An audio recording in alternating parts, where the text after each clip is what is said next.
In the great hall, the music shifted. A grand horn blew 3 slow notes. That meant guests of honor had arrived. Doran tilted his head. He listened. Earth had only recently joined the wider Galactic Council. The Tavari thought of humans as small, soft, and slow, easy to overlook. The Empire had agreed to host a few human envoys only because the Council had pushed for it. Doran had heard the servants whispering about the humans for days. Some called them weak, some called them strange. Some said they smiled too much. There was a pause, then polite, dry clapping. Doran could almost feel the rolled eyes of the nobles. A cook. The humans had sent a cook, the Tavari had sent warriors and admirals to Earth, and the humans had sent a man who made food. "You are the human cook," the Emperor said. His voice was deep and slow. "We have heard you wish to share food with our court." Daniel bowed again and stepped to the side. As he moved, his eyes scanned the long royal table. He had read the protocols on the way here. He had memorized the names of the royal family. The Emperor, the Empress, the eldest prince who was off on a campaign, Lady Moray, the elder daughter, and one more name listed in small letters, almost as a footnote. Prince Doran, youngest son. Daniel looked at the table. He counted the seats. He counted the people. There was an empty chair near the far end. No plate, no cup, no name card, just an empty space, as if no one was expected to sit there at all. He frowned, but only for a second. A servant passed near him, carrying a tray. Daniel leaned in slightly. "Pardon me," he said, his voice low. "The youngest prince, where does he eat?" The servant froze. His eyes flicked to the side toward a closed door at the back of the hall. "He eats alone," the servants whispered. "He has always eaten alone." "Why?" Daniel asked. The servant looked around quickly. "Please, sir, do not ask. It is not a thing we speak of." Then the servant hurried away. Daniel stood quietly, holding his hands behind his back. The music played on. The nobles laughed. The emperor drank from his great horn. And somewhere, behind a closed door, a young prince was eating cold scraps in the dark. Daniel did not say anything. He did not show what he was thinking. But deep inside, something steady and stubborn settled in his chest. He would find that door, and he would open it. At last, he came to a narrow hall behind the great banquet room. He could hear the faint sound of the kitchen far away, the clatter of pots, the bark of cooks. But here, the hall was silent. There was one door, plain old, without a sign. Daniel paused. He listened. Inside, he heard a soft sound, a spoon on wood, a slow, careful chewing. "You may," he said at last. Daniel did not show shock on his face. He had learned long ago that pity could shame a person more than cruelty. He simply walked closer, slow and steady, so the prince could hear his steps and know where he was. "May I sit, Your Highness?" he asked. Doran turned his head toward the voice. His pale silver eyes did not focus on Daniel, but his face did. He gave a small nod. "You may sit," Doran said, "but I am not called Your Highness in this room. I am only Doran here." Daniel knelt on the floor just across from the prince. He placed his cloth bundle gently on the stone. Doran could hear the soft sound of the cloth being unwrapped. He could smell something he had never smelled before, warm bread, real fresh bread, sweet and soft. "What is that?" Doran asked. His voice had a small tremble in it. "It is bread from my home world," Daniel said, "and honey from a small farm near my mother's house. I brought it for you." Doran's hands shook slightly. "For me?" "Yes," Daniel said. "I saw your seat at the table the other night. There was no plate, no cup. I asked about you, and they told me you eat alone. I did not understand it. I still do not, so I came." Doran was silent. He did not know what to do with kindness. It felt strange in his chest, like a warm coal he could not hold. "Why?" he whispered. "Why would you come? You do not know me. You are a guest of my father. If he learns of this, he will be angry." "Then he will be angry," Daniel said quietly. "But you should not eat cold scraps in the dark while your family eats meat in the light. That is not honor. That is just cruelty wearing a crown." Doran lowered his head. He did not speak for a long moment. Daniel did not rush him. He simply tore a piece of the warm bread, dipped it lightly in the honey, and held it out. Open your hand, please, Daniel said. Doran lifted his hand slowly. Daniel placed the small piece of bread in his palm with care, as if giving him something precious. Smell it first, Daniel said. Then taste it slowly. Doran lifted the bread to his face. The smell was warm and sweet and soft, like nothing he had ever known. His mouth shook. He took a small bite. His eyes did not see, but a tear ran down his cheek. He had not known food could taste like this. He had not known a meal could feel like a gift. "Why are you crying, Doran?" Daniel asked gently. "I am not crying," Doran said, even as more tears fell. "I am only eating." Daniel smiled, and his own eyes burned a little. Outside the door, far down the hall, an old servant had been passing by. He had stopped when he heard the soft voices. He stood there, now listening. He did not move. He did not breathe. And in his heart, something old and quiet began to wake up. The forgotten prince was no longer alone. Daniel took that as a yes. "It is a soup my mother used to make," Daniel said, "when I was sick or sad or just tired." The girl did not ask any more questions, but she watched him with quiet eyes. Inside, Doran sat up at once. He had been waiting. He had been afraid Daniel would not come back.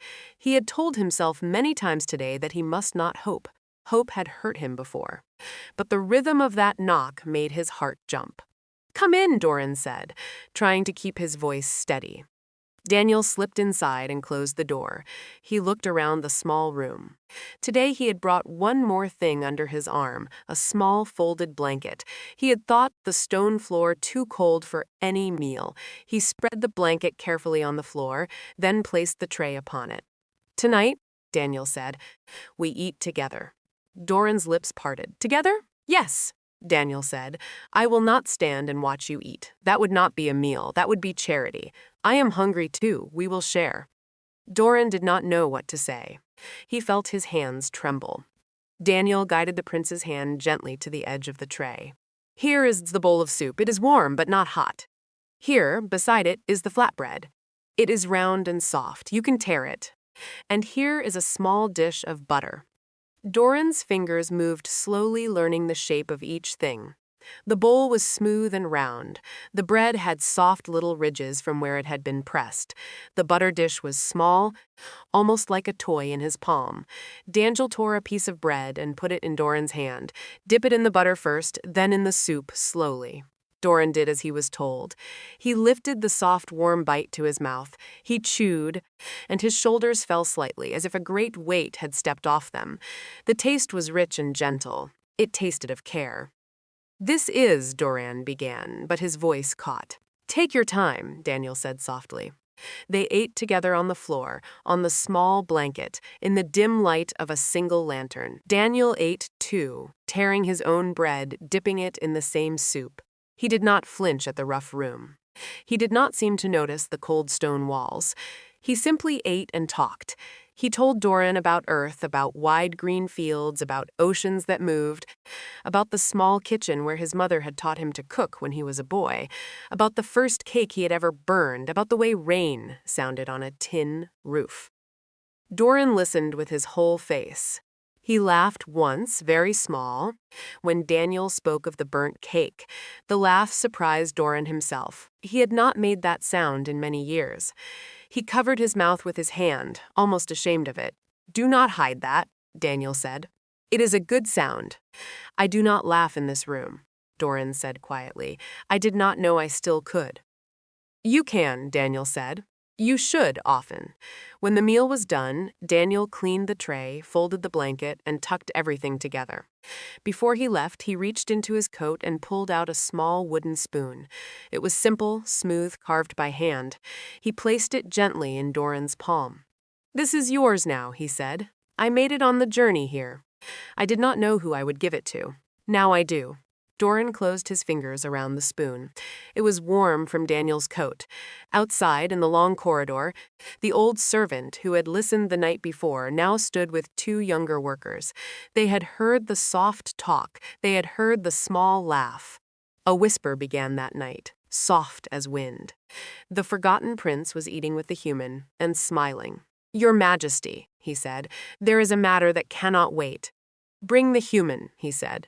Two guards left at once. Lady Moray's hands tightened slightly at her sides. She did not look at her father. A short while later, Daniel was brought into the throne hall. He walked between the two guards with calm, even steps. He had not been forced. He had not been roughly handled. They had simply asked him to come, and he had come, leaving the kitchen knife in its sheath and his apron folded on a stool. He bowed before the emperor, not too low, not too high, a of respect between equals. "You are the human cook," the emperor said. His voice was low and slow like distant thunder. "We hear that you have entered the chamber of our youngest son without leave. Is this true?" "It is true, your majesty," Daniel said. A small sound passed through the gathered nobles. Some leaned forward, some leaned back. "You knew this was forbidden," the emperor said. "I was never told it was forbidden, your majesty," Daniel said gently. "I was only told it was not spoken of. There is a difference." Salas stepped forward, his thin face like cold stone.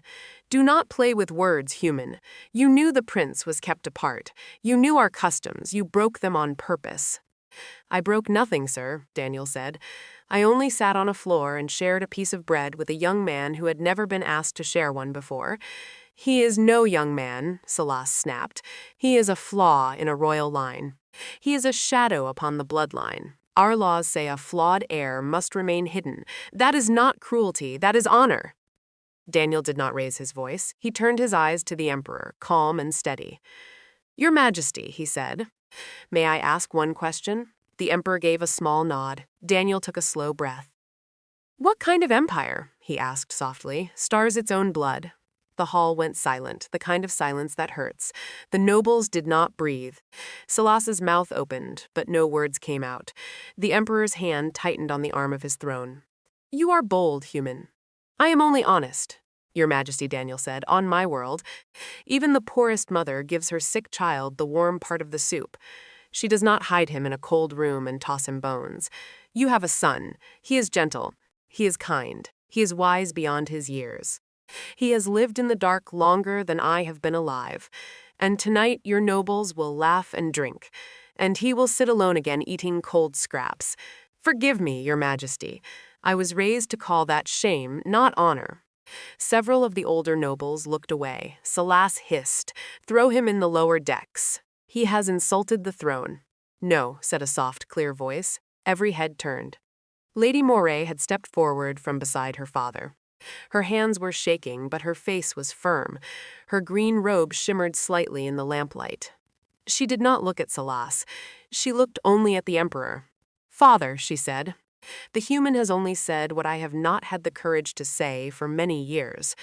The emperor's eyes turned to her, surprised. "I have walked past that door 1,000 times, Moray said, her voice trembling but clear. "I have heard our brother breathing on the other side. I have laughed in the great hall while he sat in the dark. I told myself it was tradition. I told myself it was honor.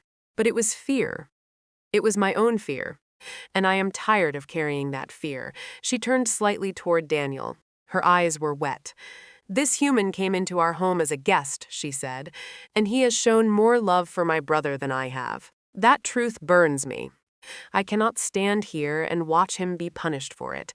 The hall stayed silent. The emperor stared at his daughter. Salas's face was white with anger, but he did not speak. He could not. The words of a royal daughter, spoken in open court, were not so easily dismissed. The emperor lowered his eyes for a long moment. He looked very tired. "Leave us," he said finally. "All of you, I must think." The court emptied slowly. Daniel walked out beside two guards, but they no longer looked at him as a prisoner. They looked at him as something they did not yet understand. In the corridor, a new whisper began. The forgotten prince had a defender now, and she was royal blood. The emperor stayed in his private rooms. He took no visitors. Salas paced outside his door like a wolf shut out of a cave. Lady Moray waited in her own chamber, hands folded, refusing all food except plain water and a bit of fruit. Daniel was placed under polite watch in the human envoy quarters. He was not chained, not beaten, not insulted. But two guards stood at his door, and he was not allowed to walk the halls. A guard came to Dorian's door. He did not knock harshly. He knocked twice, gentle. Your Highness, the guard said. His voice was low and almost shy. The Emperor commands your presence at the family table tonight. Dorian sat very still. He thought he had heard wrong. Say that again, he whispered. The Emperor commands your presence at the family table, Your Highness. Dorian's hands began to shake. He could feel his heartbeat in his throat. Who else will be there, he asked. Lady Moray, the guard said, a small number of trusted nobles, the human envoy Daniel Carter. Dorian lowered his head. A small breath escaped him, half laugh, half sob. A short while later, 2 attendants arrived at his chamber. They had brought a clean, dark blue robe, simple but well made, with silver thread along the edges. They helped him into it with quiet hands. They did not pull him roughly. They did not speak with cold voices. One of them, an older woman, gently combed his white hair back from his face. You look fine, Your Highness, she said softly. Truly fine.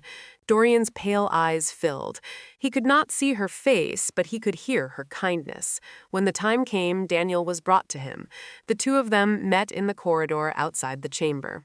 Daniel placed his hand gently on Dorian's elbow.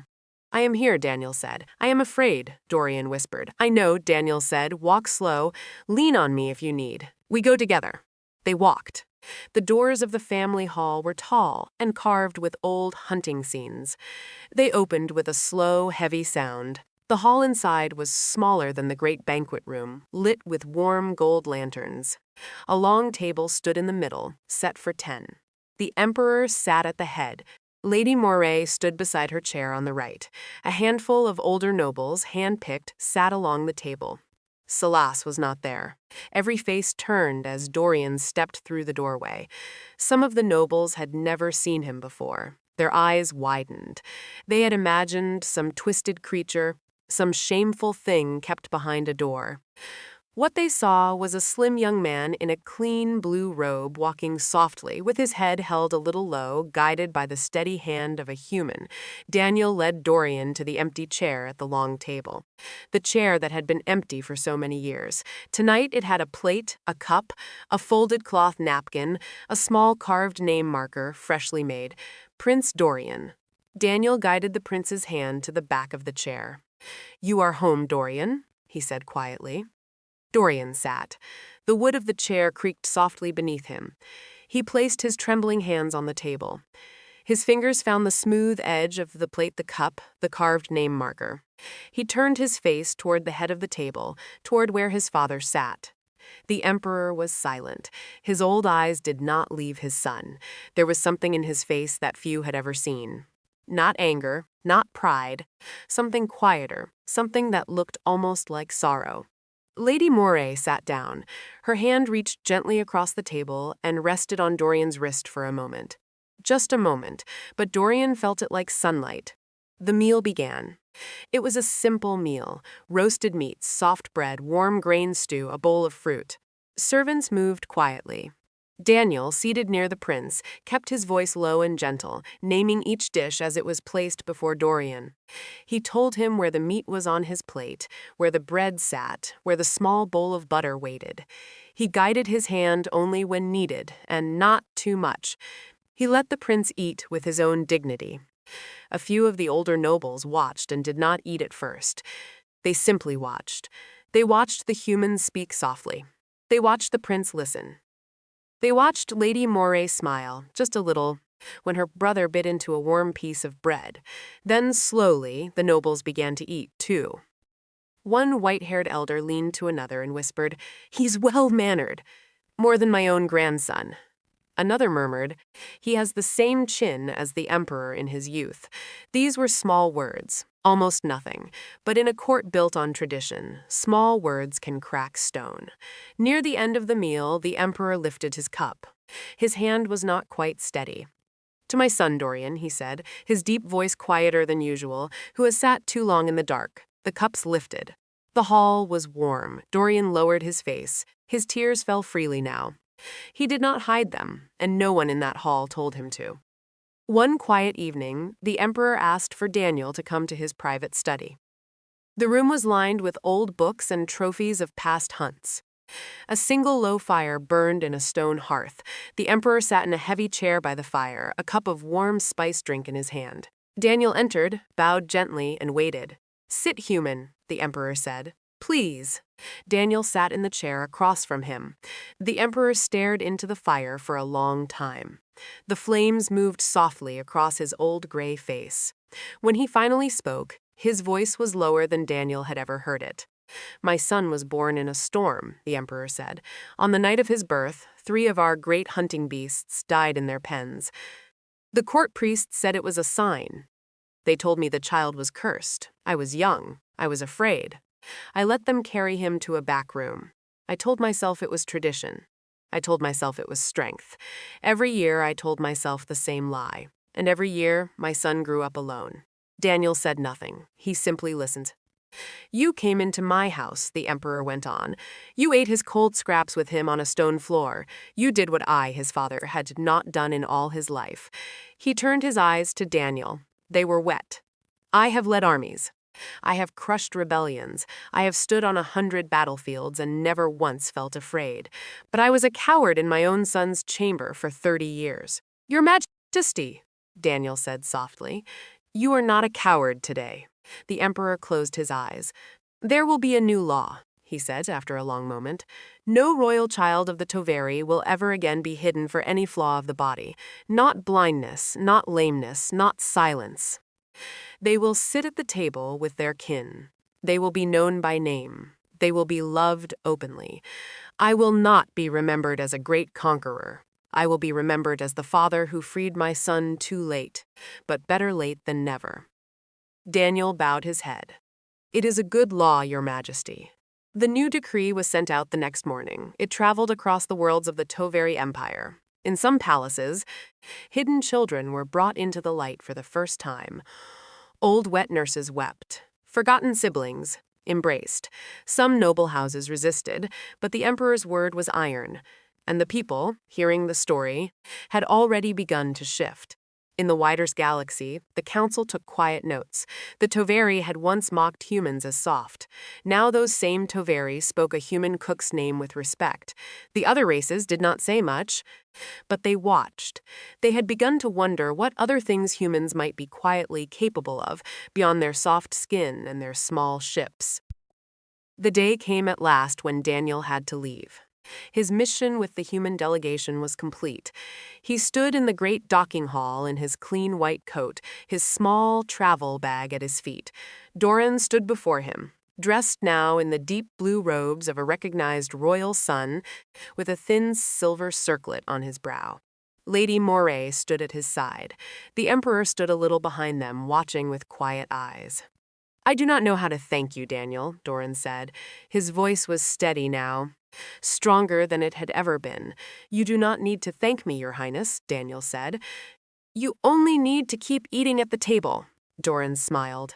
He reached into the folds of his robe and pulled out the small wooden spoon Daniel had once given him. He held it gently between his fingers. "I will keep this with me always," he said. "When I am old, when I sit at the head of my own house someday, I will look at it, and I will remember a stranger who knocked twice on a forgotten door and changed everything." Daniel bowed deeply. Not as a guest, as a friend. The ship doors closed. The engines hummed. Behind a great window of the flagship, a blind prince stood in the warm light of his own family. And for the first time in his life, his face was turned toward the stars.